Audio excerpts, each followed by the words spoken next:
In our previous video, I introduced the idea of branching within Git, as well as how to create branches and how to change between branches.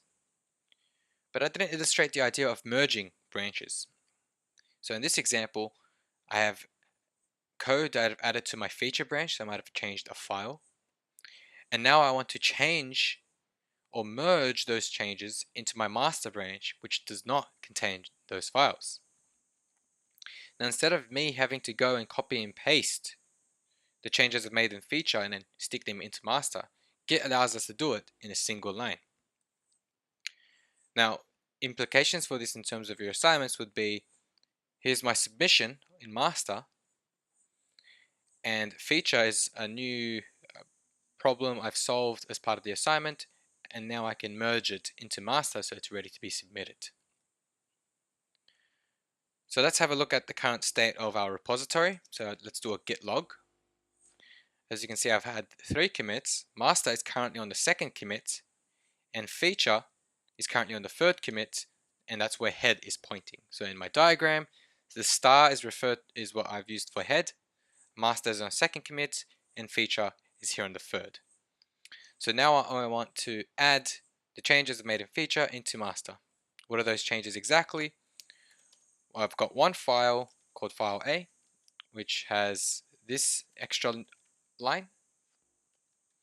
And if I change my head into master, so I check out into master and view my file again, I can see that line is not there. So now let's do the merge. Now to merge, we have to merge from a older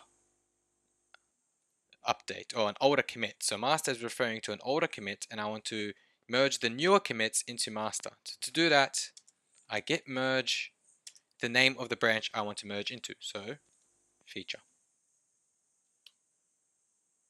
So now if I look at my file, I can see it contains the new line,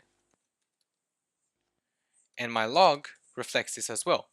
Head still points to master, but master is now been updated to my 3rd commit along with feature. Now feature, so in other words, in my diagram, master has just been updated to over here.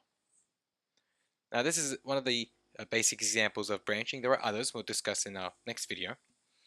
But for now, just so it reflects it more accurately, the head is now changed over here. And for now, let's suppose we're finished with the branch feature and I want to delete it. So feature is now, don't need it anymore. Git branch -d feature. That's how we delete a branch. But does this delete our changes? Well, let's have a look. It doesn't. It doesn't because we've already updated master onto this latest commit. So if master was still on my 2nd commit and then I deleted the feature branch, yes, those changes would have been deleted. So we're free to change or delete our branches once we've merged into them. Now, one final note on just branches in general. I can also check out, so I can create a branch called feature, git checkout into that branch, and I can create files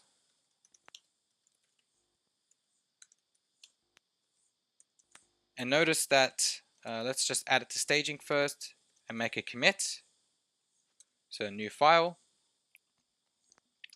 So we have 2 files over here. Notice if we go back into master that the file does not appear. So not only are we allowed to change code in branches, we're also allowed to add files into branches. Okay, that's it for this video. In our next video, we'll talk a bit more about more complicated mergers. Thank you.